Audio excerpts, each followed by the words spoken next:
அனைவருக்கும் வணக்கம். இன்னைக்கு நம்ம பால்வாஸ் கிச்சன்ல மிளகு பூண்டு ரசம் எப்படி பண்றதுன்னு பார்க்கலாம். இது மழை காலத்துக்கு ஏற்ற ரசம்.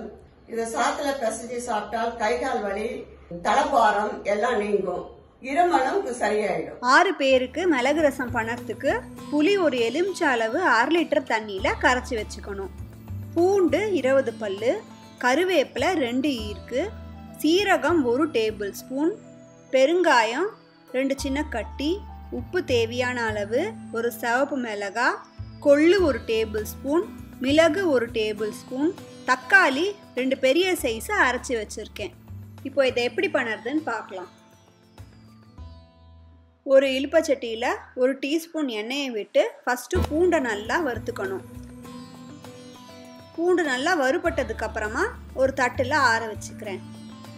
இப்போ அதே பாத்திரத்துலேயே நான் மிளகு, கொள்ளு, சீரகம், சிவப்பு மிளகா இதெல்லாத்தையும் போட்டு நல்லா செவக்க வறுத்துக்கிறேன். இது நல்லா வறுபட்டதுக்கு அப்புறமா இதையும் நான் ஆற வச்சுக்கிறேன். ஒரு பெரிய பாத்திரத்தில் எலுமிச்சங்காய் அளவு புளியை ஒரு 1/2 லிட்டர் தண்ணியில் நான் கரைச்சி வச்சுருக்கேன். நெக்ஸ்ட்டு இதில் தக்காளி விழுதை போட்டுக்கிறேன். இதில் உப்பு தேவையான அளவு போட்டு 2 கட்டி பெருங்காயத்தையும் நான் போட்டுக்கிறேன். இப்போ ஃப்ளேமை லோவாக வச்சு இதை நல்லா ஒரு கொதி விடணும்.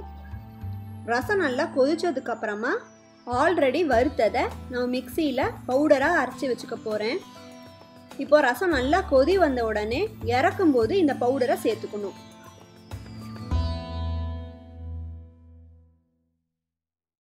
மிளகு ரசத்தை நெய்யில் தாளிச்சா டேஸ்ட் இன்னும் சூப்பராக இருக்கும்.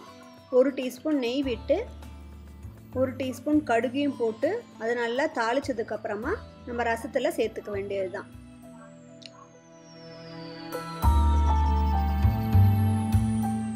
மேலாக கொத்தமல்லியை நம்ம தூவி இந்த ரசத்தை இமீடியட்டாக சர்வ் பண்ண வேண்டியது தான்.